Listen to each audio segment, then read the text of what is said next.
सास की अंतिम इच्छा। देखिए माँ जी, वो पड़ोस की लूटन मौसी है ना, उनकी बेटा बहू उन्हें गोवा ले जा रहे हैं। अरे क्या बात कर रही है बहू, उसके तो ना मुंह में दांत है ना सर पर बाल, क्या करेगी गोवा जाकर। अपनी अपनी किस्मत है माँ जी, लूटन मौसी मरने जो वाली है। हैं? अरे बहू, ये कैसा मरना हुआ जो पहले से ही पता है और ऊपर से गोवा भी घूमने जा रही है। बोला ना माँ जी, ये अपनी अपनी किस्मत है। बात हुई थी मेरी लूटन मौसी की बहू से, बोल रही थी कि चलो दवाई में जो पैसा लगेगा वो गोवा में लगा देते हैं। सास को बहू की बात से पता नहीं क्यों नफरत की बदबू आ रही थी, लेकिन वो कुछ नहीं कहती और कमरे में जाकर लेट जाती है। क्या बात है, लूटन के तो मजे ही मजे है। वैसे आइडिया बुरा नहीं है, थोड़े से पैसे लगाओ और सीधा गोवा की सैर। मैं भी चलती हूँ गोवा। अगले रोज सास तय वक्त पर उठती नहीं। अरे देखो जी, माँ जी अब तक उठी नहीं। आज दूध वाले से दूध और काम वाले के लिए दरवाजा मैंने ही खोला है। सास की अंतिम इच्छा।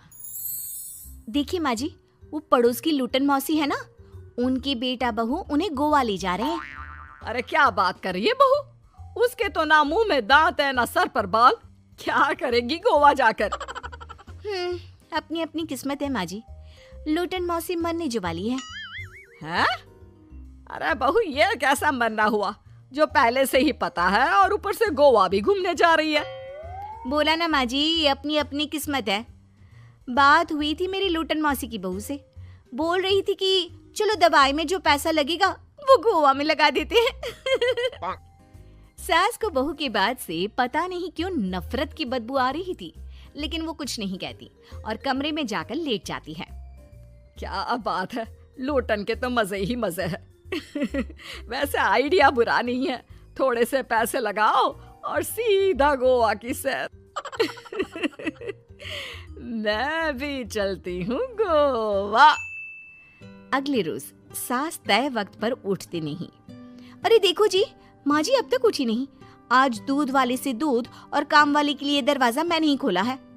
अब कम से कम माँ जी का ये तो सुख है कि सुबह जल्दी उठना नहीं पड़ता। अरे बड़ी अजीब हो तुम, मेरी माँ सुबह से उठी नहीं है और तुम्हें चिंता दूध और काम वाली की है।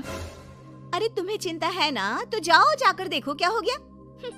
वैसे मेरी किस्मत कहाँ लूटन मौसी की बहू जैसी। बेटे को माँ की चिंता होती है, वो सोचता है कि कहीं माँ की सांसें तो नहीं रुक गई और हमें पता ही नहीं चला। बेटा माँ के कमरे में जाता है और वहां जाकर, माँ क्या हो गया है तुम्हें?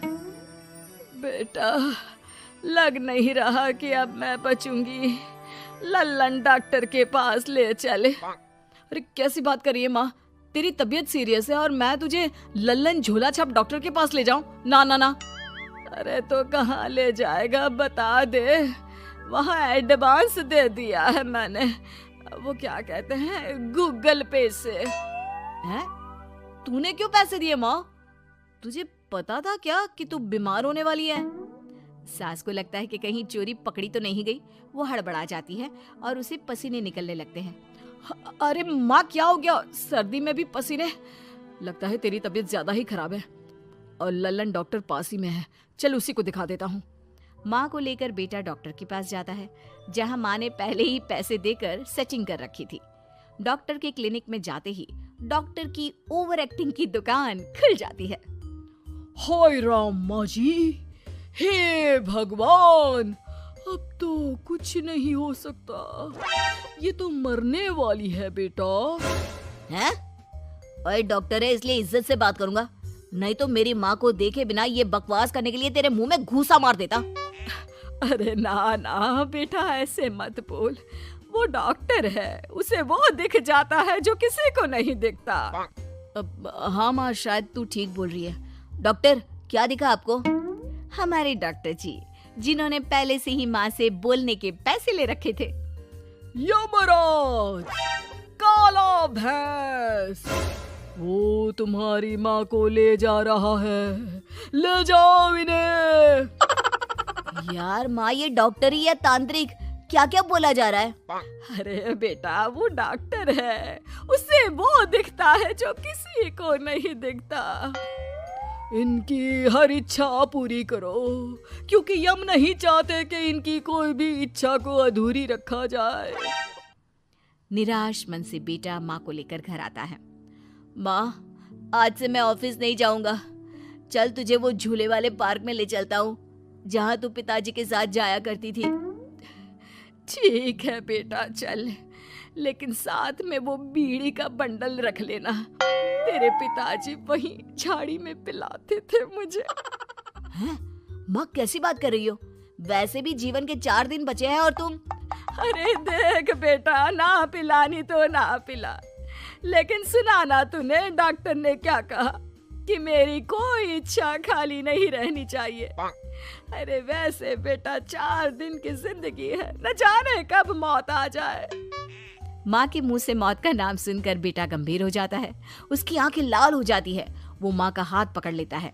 माँ को भी लगता है कि उसकी मौज मस्ती कहीं बेटे को डिप्रेशन में ना डाल दे। देख, लल्लन का फोन आया था, बोल रहा था कि हो सकता है मौत ना भी आए, पर इच्छा पूरी करके रख दे। जब जाऊंगी तब तृप्त होकर जाऊंगी, क्यों? तभी बहू की आवाज आती है।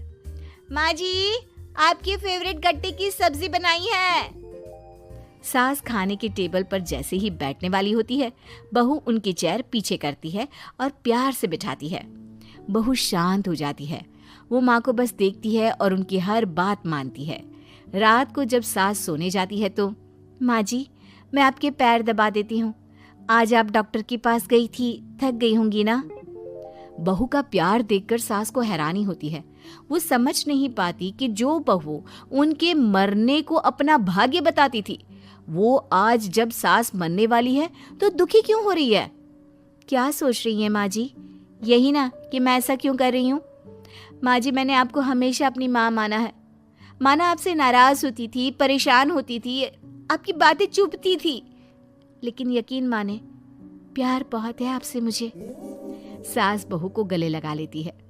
अरे तू क्यों मोह में डाल रही है? आज नहीं तो कल मुझे मरना ही है ना। बहू रोने लगती है और वहां से चली जाती है। अब तो सास आए दिन कोई ना कोई डिमांड करती जिसे बच्चे पूरा करते। मुझे ना वृंदावन जाना है, कृष्ण की नगरी देखने। जी माँ जी, हम आपको लेकर चलेंगे। माँ, मैं कल ऑफिस से छुट्टी ले लेता हूँ। बेटा अब आए दिन छुट्टी लेता और माँ को घुमाता फिराता। एक दिन बॉस कहते हैं, रमन, क्या बात है? मैं देख रहा हूँ पिछले 1 महीने से तुम ना काम करते हो ना दाम, बस सारा दिन इमोशनल से बैठे रहते हो। ऐसे में तो कंपनी तुमको और नहीं रख पाएगी। मैं खुद ही नौकरी छोड़ने की सोच रहा था बॉस। वो क्या है कि माँ का आज नहीं तो कल कभी भी देहांत हो सकता है। इतना कीमती समय मुझे तो पल पल उनके साथ रहना होगा। पता नहीं कब वो मुझे छोड़कर चली जाए। और बेटा नौकरी छोड़ देता है। माँ, मैंने नौकरी छोड़ दी है। आज से मैं तेरे पास रहूंगा। माँ जी, मैंने भी बच्चों का नाम स्कूल से कटवा दिया है। अब हम सब आपके पास ही रहेंगे और आपकी सारी इच्छा पूरी करेंगे। अब सास को लगता है ये तो कुछ ज्यादा ही हो गया। अरे बेटा, नौकरी नहीं करेगा तो खाएगा क्या? बच्चे स्कूल नहीं जाएंगे तो साल बर्बाद हो जाएगा। वो समझ नहीं पाती कि क्या करे, कैसे ये ड्रामा खत्म करे। बेटा, बहू, तुम लोगों से एक बात करनी थी। देखो, मैं ना बहुत शर्मिंदा हूँ, मैंने झूठ बोला था, मुझे कुछ नहीं हुआ है। वो तो ये बोलकर सास सारी बात घर वालों को बता देती है। ओ माँ, सच्ची? हे भगवान, मैं जानता था माँ को कुछ नहीं होगा। वाह माँ जी, ये तो बहुत अच्छी खबर दी। मैं तो हलवा बनाने जा रही हूँ। तुम लोग मुझसे नाराज नहीं हो? नहीं माँ जी, हम बहुत खुश हैं कि आपके मरने की खबर झूठी है। माँ, शायद मैं तेरे ठीक होते ही तेरा इतना ख्याल रख लेता तो तुझे ये नाटक करने की जरूरत नहीं पड़ती। माँ जी, आप हम लोगों को माफ कर दीजिए।